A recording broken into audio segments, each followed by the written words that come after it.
హైదరాబాద్ నుంచి యాదగిరిగుట్ట వెళ్లే భక్తులకు ఇది శుభవార్తే. 7 ఏళ్లుగా పెండింగ్లో ఉన్న ఘట్కేసర్ యాదగిరిగుట్ట స్టేషన్ల మధ్య ఎంఎంటీఎస్ రైలు మార్గం పనుల్లో కీలక ముందడుగు పడింది.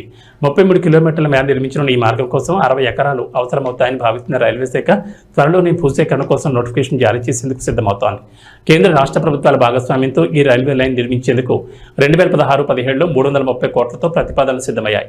దీనికి కేంద్రం కూడా ఓకే చెప్పింది. అయితే ఆ తర్వాత అప్పటి ప్రభుత్వం ఈ రైల్వే లైన్ విషయాన్ని పట్టించుకోకపోవడంతో రైల్వే శాఖ కూడా ఈ ప్రాజెక్టును పక్కన పెట్టేసింది.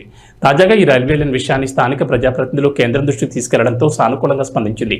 రాష్ట్ర ప్రభుత్వం వాటా లేకుండా పూర్తిగా కేంద్ర నిధులతో రైల్వే లైన్ వేసేందుకు అంగీకరించింది. రైలు వికాస్ నిగమ్ ద్వారా పనులు చేపట్టనున్నారు. కాగా అప్పట్లో 330 కోట్లు అవుతుందనుకున్న ఖర్చు ప్రస్తుతం 412 కోట్ల వరకు అవుతుందని అంచనా వేస్తున్నారు.